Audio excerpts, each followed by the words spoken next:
Greetings, ladies and gentlemen, and welcome to a brand new Let's Play, this time of the arcade classic, as you will call it, but we're playing this on the arcade archives of the Nintendo Switch versus Super Mario Brothers, released originally in 1986 for the arcades, released on the Switch. Actually, I think may have been one of the first games, if not uh, wasn't too long before it came out on the system itself. So we're gonna do a complete run through this game, Worlds 1-1 to 8-4, and we're gonna see how many credits this takes. By the way, this is actually post commentary. This is the first time ever since I rebooted this entire channel all over again that I'm doing post commentary, and it'll probably be like that for some time. Who knows? We shall see how this works out. But versus Super Mario Brothers is not exactly a one-to-one replica of the original Super Mario Brothers. They do have some level design from the Lost Levels mixed in there, which you will see later on. Another thing too, since this was released for the arcades, that you will start with 3 lives, and if you notice the coin count there, it has 3 digits. Why, you may ask? Well, simple. You can actually change the settings to earn a live every 50 coins, every 100 coins, or if you want added challenge, every 150 coins. That's why you have the triple digit numbers on there. I am playing this all normal, so just like normal standards, just normal game, normal settings and such. And as you can see, we're going through here, and no, you cannot cheese, you know, some of the level design. You cannot cheese anything here for like an infinite one-up or anything of the sorts. So, unfortunately, none of that here. You have to use your own skills in order to beat this game. Looks simple enough now, but as I was recording this, it gets difficult later on. Worlds 1 through 4 aren't necessarily too much of a problem. When you start hitting World 5, and especially when you start hitting the Hammer Brothers, things can get pretty hectic from there. And again, level design, not exactly one-to-one. They do switch it up and even have some new level designs for certain sections in and of itself. You'll see a good example of that here in World 1-3. But as you can see, they used the drop shadow design from the Lost Levels, and well, when I had the Fire Flower, you noticed that his suit was a little bit different in color. Like, see right there, that giant gap that you can fall to your death, that wasn't there in the original Super Mario Brothers. But yeah, the Fire Flower design, he's a little bit more reddish, orangish in color as opposed to his NES counterparts and such. And of course, our first dungeon level of the game, World 1-4. And as you can see, the design looks to be ripped straight from the Lost Levels itself. Not all the dungeons are going to be ripped from the Lost Levels. There's, you know, a majority is still from the original Super Mario Brothers, and there's a mean one later on. I'll point it out when we get to it. But yeah, it's your standard, you know, Mario versus Bowser battle. Hit the axe, or if you have the Fire Flower, shoot him 5 times, he goes down. And also in this one, the timer gets added to your score. They would do that in Super Mario Bros. 2 Lost Levels, but it would start here. I'm not sure which came out first, actually. Whether it be the Lost Levels, I'm talking about in Japan, or this, because this came out everywhere, and this was featured in the movie The Wizard. But that was in 1990, so this is like, that was like 4 years out. Or, yeah, 4 years out from when this game released. And actually, as well, I actually saw an arcade. I actually saw this arcade machine when I went to, I believe it's when I went to the Vintage Video Games at the Michigan Science Center in downtown Detroit. I did a video on that one. I think it was at that exact one where there was a versus Super Mario Bros. Machine, and I just played it for a little bit, obviously, because, you know, I was trying to enjoy the rest of the little mini expo there. They had like a Super Mario Maker set up. They had like classic arcade, Centipede, Millipede, Dig Dug, Galaga, you name it. They probably had it. So there we go. Going through 2-1 here, and I'm trying to play as cautious as I can because well, first of all, you see there's only 1 pillar there as opposed to the 2 that was in the original. Still managed to get to 5,000 though.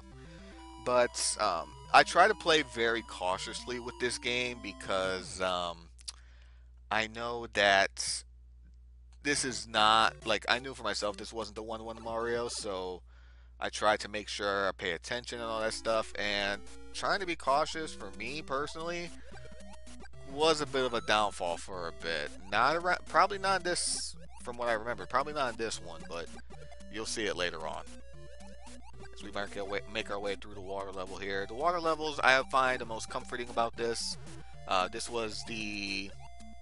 was probably my favorite stages after it came for all the platforming action, because you could just float through the stage and let the stage maneuver you. That could, like I said, not a lot of people enjoy the water levels of the game, and that's probably just me putting too many hours into the original Super Mario Brothers itself. Yeah, and I showed off there for a moment. It's like you can stand on that pillar. He's like, his head is above water, but you push the jump button, and he still makes that sound where it sounds like he's swimming.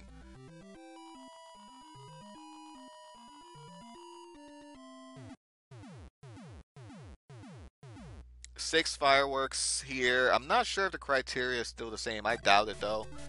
And now we have ourselves Cheap Cheap Bridge, but it's World 2-3, but they take from World 7-3 in the original, as in the fact that they add Koopa Troopas along the way. So, woo!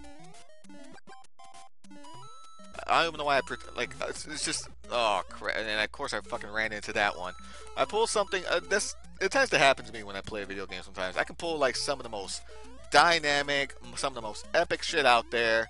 And then next thing you know, oh, Goomba, but just completely fuck it all up and just ruin my, momentum. There's actually a part later on which kind of screws with me a little bit, actually. It threw me off for a loop. Not sure if it's going to be in part 2 or part 3. I'm trying to make these, these videos are going to be in short increments, so I try to keep them less than 15 minutes. A couple of these will probably be like only 10 minutes long, which, I mean, it's fine by me. It's a lot easier to, and probably a lot more simpler to follow along, because usually like when it comes to like 20 or 30 minute videos, especially, ow, okay, that was, I don't know why I just didn't jump over. That was dumb of me. But usually with like the 20-30 minute videos, I try not to go too long for the sake of not trying to, well, number one, to bore everybody to death. Number two, just making sure keep it within a sensible limit, so in case, some people have lives, just they got work, they got to do all that stuff. And so that's going to be the case with this series. Here we are in World 3-1. You notice immediately there is a big difference within level design itself. And for that particular pipe, you have to run and make sure you make it through. Here we go, the familiar bridge that we're all too familiar, but no free guy there. There's a star up there, and there's a pillar that was added there later on. And of course, when you have the Starman, you just run like mad. But we're going to take a switch to the bonus stage. We took the bonus stage in World 2-1. But here we are taking this pathway again. And of course, in the original Super Mario Bros. World 3-1, this will be the first instance in where you can do the infinite lives trick. Something that was intentionally programmed that way in the original Super Mario Bros. So it wasn't like an accident or anything of the sort. It was intentionally programmed that way. And do I get it? No, of course not, because I can never, for some reason, grab all the coins. I used to be able to do it when I was younger. As you can see right there, the Koopas were replaced by Goombas, so you don't cheese for infinite lives. But yeah, up in the clouds, I used to be able to get all the coins. Now, for some reason, I always miss one or two. Always seems to be the case. World 3-2 with 5 lives. Here we go. Or as Mario will say, here we go! Yeah, my voice isn't really up to a lot of... well... Forgot I did that for a moment there with the dancing to the music. Yeah, this level design right here, this is Lost Levels level design right here. Without a shadow of a doubt. And I believe later on, was it in this level, I believe? Yeah, I think you'll get another... Yeah, you'll get another instance of Lost Level dickery. And I truly mean that, because if you don't know what you're doing... well, I'll point it out in a second here. See, if you're thinking of the original Super Mario Bros., you think you just run all the way across. Nope. You try to jump all the way across, you're dead. This is where the lost level designs come in, and trust me, I have lost many a lives because of stupid shit like that. So, sorry. I'll just censor it out, I suppose. And my first death, after doing all of that, I died to a simple... Yeah, after dying to all of that goodness there... Sorry, that thing just... I'm editing this and I'm playing back the video, but I forgot to lower the volume on the second portion of this, where I cut out the in-between. Because that was like 25 seconds just running through a level again. I'm not going to put you guys through that. I'll edit out as much deaths as I can, and we'll try to go from there. So, I don't know why the heck I had to pause the video there for a second to do that. I could have just easily just lowered the volume that way, but that's just me. Alright. So I know what to do. See? That it happened right there. That kind of threw me off a little bit, because it's just like... You saw what happened with the Koopa. He was up on top of the screen, because I thought I was going to get hit for sure, but I hit him, and he just stayed on top of there, and it's just like, what the fuck just happened? So, and then I tried to hit the Koopa, thinking of the Lost Levels logic, where if you can angle yourself just right and hit a Koopa Troopa, you'll go flying high into the air. But not in this case. This is running off the original Super Mario Bros. Physics, which you'd think there wouldn't be much of a difference, but you'd be surprised. If you have not played it for yourself, number one, God bless you for it, because it's a tough game. Number two, there is a bit of a difference. They did tweak the physics a bit when it came to the Lost Levels. And there you go. See, I was waiting there for a second. I'm like, that Podobo's gonna fucking hit me. I just fucking know it. But, and then I tried, but luckily I was able to avoid it, and there you go. I get hit by the fire bar up top.